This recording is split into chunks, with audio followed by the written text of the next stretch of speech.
अरे भाई, जरा सुनना, एक बात पूछनी थी। हाँ बोलो भाई, क्या बात है?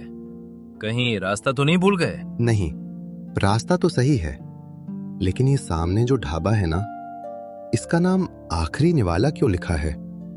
थोड़ा अजीब सा नाम नहीं है? लगता है तुम पहली बार इस रास्ते से गुजर रहे हो, है ना? हाँ, मैं शहर से आ रहा हूँ, अभी अभी सड़क पर आया हूँ।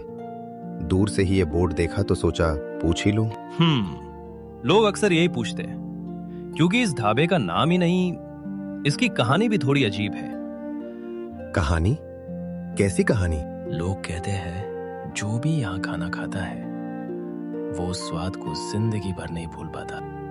अरे भाई, ऐसा कौन सा जादुई खाना बनता है यहाँ जो लोग उसका स्वाद जिंदगी भर नहीं भूल पाते? खाना तो सच में बहुत स्वादिष्ट है, लेकिन इस ढाबे की असली बात कुछ और ही है। अच्छा, क्या बात? यहाँ एक अजीब सा नियम है जो हर किसी को मानना पड़ता है। नियम? कैसा नियम है? जो भी यहाँ बैठकर खाना खाता है उसे अपनी थाली का आखिरी निवाला ढाबे के मालिक को देना पड़ता है। क्या भाई, ये कैसा अजीब सा नियम हुआ? कोई अपनी थाली का आखिरी निवाला क्यों देगा, और आखिर कोई ऐसा क्यों करेगा? साहब, बाहर क्यों खड़े हो? आइए अंदर बैठिए, गर्मा गर्म खाना अभी लगा देता हूं। आप? मैं हूं दिवाकर, इस ढाबे का मालिक। आखिरी निवाला ढाबा मेरा ही है। ओह, तो ये आखिरी निवाले वाला नियम वो भी आपका ही बनाया हुआ है? नियम मैंने नहीं बनाया साहब, बस निभा रहा हूं। ये यहाँ सालों से चलता आ रहा है। सड़क सुनसान थी। दोपहर की धूप चारों तरफ फैली हुई थी। कभी कभी ही कोई गाड़ी उस रास्ते से गुजर रही थी, और उसी सुनसान सड़क के किनारे खड़ा था एक छोटा सा ढाबा, जिसके बाहर लगा बोर्ड हवा में हल्का हल्का हिल रहा था, आखिरी निवाला। लेकिन उस दिन इस ढाबे में आने वाला वो आदमी यह नहीं जानता था कि उसकी ये साधारण सी भूख उसकी जिंदगी की सबसे बड़ी और खतरनाक गलती बनने वाली थी। कई दिनों तक ऐसा ही चलता रहा। दिवाकर के ढाबे का खाना इतना स्वादिष्ट था कि लोग दूर दूर से वहां खाना खाने आने लगे। जो भी एक बार उस ढाबे का खाना खा लेता वो उस स्वाद को कभी भूल नहीं पाता था। धीरे धीरे लोगों को उस अजीब नियम की भी आदत पड़ गई। पहले तो हर नया ग्राहक हैरान होता, लेकिन जैसे ही वो खाना चखता उसे बाकी सब बातें छोटी लगने लगती थी, और फिर आखिर में हर कोई अपनी थाली का आखिरी निवाला चुपचाप उठाकर दिवाकर को दे देता।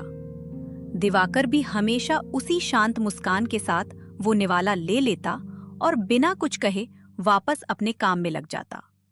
लेकिन किसी ने भी कभी ये जानने की कोशिश नहीं की कि आखिर दिवाकर उस आखिरी निवाले का करता क्या है, और यही बात उस ढाबे को और भी रहस्यमयी बना देती थी। अरे भाई, तुम लोगों ने उस सड़क वाले ढाबे के बारे में सुना है क्या? कौन सा ढाबा? अरे वही जो गांव से थोड़ी दूर सड़क के किनारे है, जिसका नाम है आखिरी निवाला। हाँ हाँ, मैंने भी उसके बारे में सुना है। कहते हैं वहां का खाना किसी जादू से कम नहीं है। अरे भाई, हर ढाबे के बारे में लोग यही कहते हैं, उसमें नया क्या है? नहीं, इस बार बात सच लगती है। मेरे चाचा कल ही वहां से खाना खाकर आए हैं। अच्छा, फिर क्या बोले वो? वो कह रहे थे कि ऐसा स्वाद उन्होंने जिंदगी में पहले कभी नहीं चखा। खाना इतना स्वादिष्ट था कि उनका मन ही नहीं कर रहा था उठने का। हाँ, मैंने भी यही सुना है। जो भी एक बार वहां खाना खा ले वो बार बार वहीं जाने का बहाना ढूंढता है। लगता है सच में कुछ खास होगा वहाँ। खास तो है, लेकिन एक अजीब बात भी है। अब क्या अजीब बात है? कहते हैं कि वहां खाने वाला हर आदमी अपनी थाली का एक आखिरी निवाला छोड़ देता है। क्या? ऐसा क्यों? पता नहीं भाई, लेकिन लोग कहते हैं कि ये उस ढाबे का नियम है। हाँ, और सुना है कि वो आखिरी निवाला ढाबे का मालिक खुद लेता है। अरे ये तो और भी अजीब बात हो गई। कोई आदमी किसी की थाली का आखिरी निवाला क्यों लेगा? मुझे तो शुरू में लगा था कि लोग मजाक कर रहे हैं, लेकिन अब तो पूरे कस्बे में यही बात फैल गई है। मुझे तो लगता है उस आदमी के पास कोई बड़ा रहस्य छुपा हुआ है। रहस्य? कैसा रहस्य? पता नहीं, लेकिन कोई आदमी यूं ही ऐसा अजीब नियम नहीं बनाता। और सुना है कि जो भी उस नियम के बारे में ज्यादा पूछता है उसे दिवाकर बस मुस्कुराकर टाल देता है। सच कहूं तो अब मुझे भी उस ढाबे को देखने की बड़ी उत्सुकता हो रही है। हाँ, मुझे भी। कभी चलकर देखते हैं, आखिर वहां ऐसा क्या खास है। कहीं सच में उस ढाबे के पीछे कोई बड़ा राज तो नहीं छुपा। अब पूरे कस्बे में उसी ढाबे की चर्चा होने लगी थी। लोगों के मन में सवाल बढ़ते जा रहे थे, लेकिन उस रहस्य का असली जवाब अभी भी किसी के पास नहीं था। कस्बे में एक बहुत बड़ा और मशहूर होटल भी था। उस होटल का मालिक था माधव। माधव पैसे वाला तो था ही, लेकिन उससे भी ज्यादा वो अपने घमंड के लिए जाना जाता था। उसे हमेशा यही लगता था कि पूरे कस्बे में उसके होटल जैसा कोई नहीं है। लेकिन पिछले कुछ दिनों से उसके होटल में कुछ अजीब होने लगा था। जहां पहले हर समय ग्राहकों की भीड़ लगी रहती थी, अब वहां कुर्सियां खाली दिखाई देने लगी थी। और इसकी वजह थी सड़क के किनारे बना एक छोटा सा ढाबा, आखिरी निवाला। ये आखिर हो क्या रहा है? मेरे होटल में पहले इतनी भीड़ रहती थी और अब आधी कुर्सियां खाली पड़ी हैं। साहब, लोग कहते हैं कि अब ज्यादातर लोग उस सड़क वाले ढाबे पर जाने लगे हैं। कौन सा ढाबा? साहब, वही जिसका नाम है आखिरी निवाला। एक छोटा सा ढाबा मेरे इतने बड़े होटल से ज्यादा चल रहा है। जी साहब, लोग यही कह रहे हैं। कस्बे में अब ज्यादातर लोग उसी ढाबे की बातें कर रहे हैं। लेकिन क्यों? आखिर उस छोटे से ढाबे में ऐसा क्या है जो मेरे इतने बड़े होटल में नहीं है? मैंने अपने होटल में हर सुविधा रखी है, फिर भी लोग मेरे होटल को छोड़कर उस ढाबे की तरफ क्यों जा रहे हैं? लोग कहते हैं कि वहाँ के खाने में कुछ खास स्वाद है। स्वाद?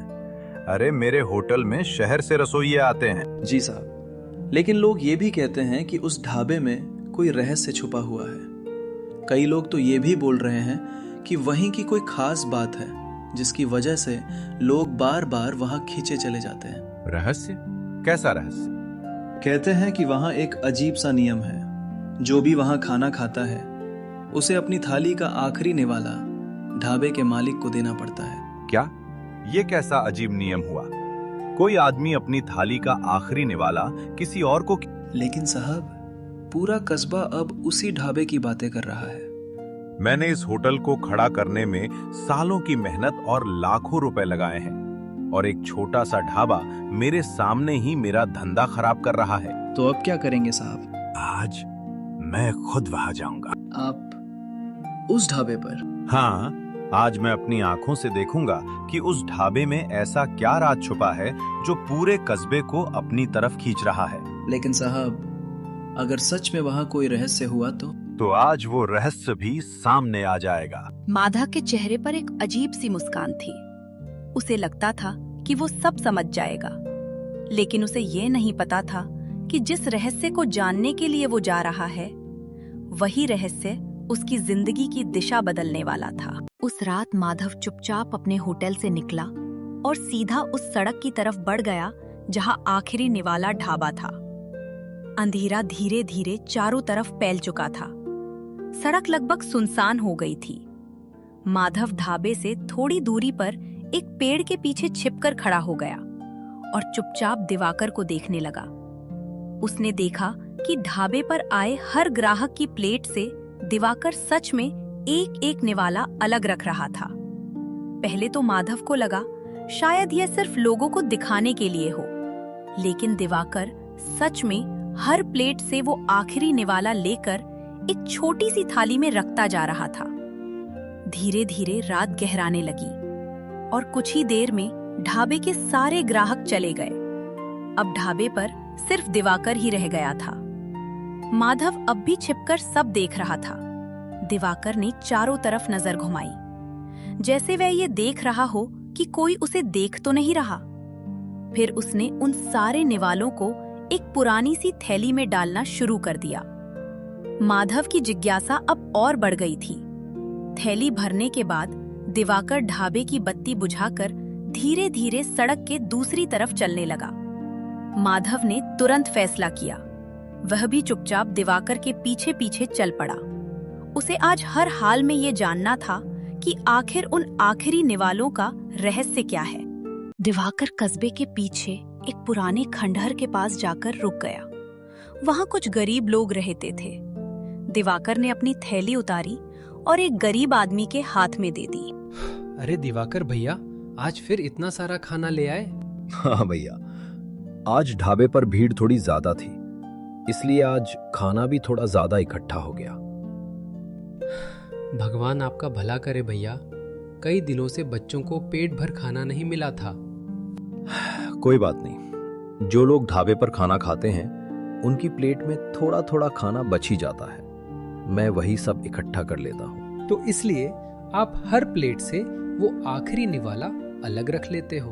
हाँ, अगर हर आदमी अपनी थाली से बस एक छोटा सा निवाला छोड़ दे तो उससे कई भूखे लोगों का पेट भर सकता है। भैया, लोग आपको शायद समझ नहीं पाते, लेकिन जो काम आप कर रहे हो वो बहुत बड़ा काम है। मैं कोई बड़ा काम नहीं कर रहा, बस इतना चाहता हूँ कि मेरे ढाबे से कोई भी भूखा ना सोए। तभी पास में ही खड़ी छोटी लड़की गुड़िया खुशी से बोल उठी। भैया, आप मुझे रोज खाना क्यों देते हो? क्योंकि गुड़िया, भूख इस दुनिया का सबसे बड़ा दुख होती है। जिसे भूख लगती है ना, वही समझ सकता है कि खाली पेट सोना कितना मुश्किल होता है। अगर मेरे हाथ से किसी भूखे का पेट भर जाए तो उससे बड़ी खुशी मेरे लिए और कोई नहीं है। थोड़ी दूर खड़ा माधव ये सब देख रहा था। ये सच्चाई देखकर वो हैरान रह गया। उसे अब समझ आ गया था कि दिवाकर लोगों से आखिरी निवाला अपने लिए नहीं, इन भूखे लोगों के लिए इकट्ठा करता था। अगले दिन माधव सीधे मंदिर के पास बैठे रामदास बाबा के पास पहुंचा। बाबा, मुझे आपसे एक जरूरी बात पूछनी है। पूछो बेटा, तुम आज कुछ ज्यादा ही गंभीर लग रहे हो, क्या बात है? बाबा, वो सड़क वाले ढाबे का मालिक दिवाकर, वो ऐसा क्यों करता है? क्या करता है बेटा? वो लोगों की थाली से आखिरी निवाला लेता है और फिर रात को उसे गरीबों में बांट देता है। कल रात मैंने अपनी आंखों से सब देखा। वो सारे निवाले लेकर खंडहर में गया और वहां बैठे भूखे लोगों में बांट दिए। लेकिन बाबा, मैं समझ नहीं पा रहा, कोई आदमी अपने काम के बाद इतनी मेहनत क्यों करेगा? क्योंकि बेटा, दिवाकर ने खुद भूख का दर्द सहा है। भूख का दर्द? कैसा दर्द बाबा? आज से कई साल पहले दिवाकर के पास कुछ भी नहीं था, न घर, न पैसा, और कई बार तो उसके पास खाने के लिए एक रोटी भी नहीं होती थी। फिर वो कैसे जी रहा था? छोटे मोटे काम करके, कभी मजदूरी, कभी बर्तन धोना, जो काम मिलता वही कर लेता। लेकिन एक समय ऐसा भी आया जब वो लगातार 3 दिन तक भूखा रहा। 3 दिन बिना कुछ खाए? हाँ बेटा, 3 दिन तक उसके पेट में एक दाना भी नहीं गया था। कमजोरी से उसके कदम लड़खड़ाने लगे थे, आंखों के सामने अंधेरा छाने लगा था। फिर उसने क्या किया? वो थक कर सड़क के किनारे बैठ गया। उसके पास अब आगे चलने की भी ताकत नहीं बची थी। उसे लग रहा था कि शायद अब उसकी जिंदगी यहीं खत्म हो जाएगी। फिर क्या हुआ बाबा? तभी वहां से एक अजनबी आदमी गुजरा। उसने दिवाकर की हालत देखी और बिना कुछ सोचे अपनी थाली से एक छोटा सा निवाला तोड़कर उसके हाथ में रख दिया। सिर्फ एक छोटा सा निवाला? हाँ बेटा, लेकिन उस समय वही छोटा सा निवाला दिवाकर के लिए जिंदगी से कम नहीं था। दिवाकर ने कांपते हाथों से वो निवाला खाया और उसकी आंखों से आंसू निकल पड़े। आंसू? हाँ, क्योंकि उसे पहली बार लगा कि इस दुनिया में अभी भी अच्छे लोग बाकी हैं। फिर उसने क्या किया? उस दिन उसने अपने मन में एक वादा किया, एक ऐसा वादा जिसे वो आज तक निभा रहा है। कैसा वादा बाबा?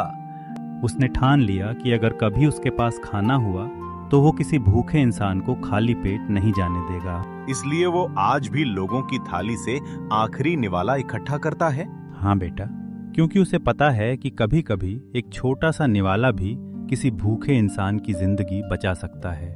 और शायद इसीलिए दिवाकर चाहता है कि उसके ढाबे से कोई भी इंसान भूखा वापस न जाए। माधव कुछ देर तक चुप खड़ा रहा। रामदास बाबा की बातें सुनकर उसका सिर झुक गया। अब उसके मन में पहले जैसी ईर्ष्या नहीं रही थी, बल्कि दिवाकर के लिए एक गहरा सम्मान पैदा हो चुका था। उसे पहली बार महसूस हुआ कि जिस आदमी को वह अपना दुश्मन समझ रहा था, वह तो असल में लोगों की भूख मिटाने वाला एक बहुत बड़ा इंसान था। समय धीरे धीरे बीतता गया। लेकिन आखिरी निवाला ढाबे का नियम कभी नहीं बदला।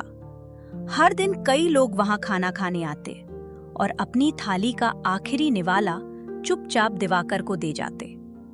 दिवाकर भी हमेशा की तरह उन निवालों को इकट्ठा करके रात होते ही शहर के उन लोगों तक पहुंचा देता जो भूखे सोने पर मजबूर थे।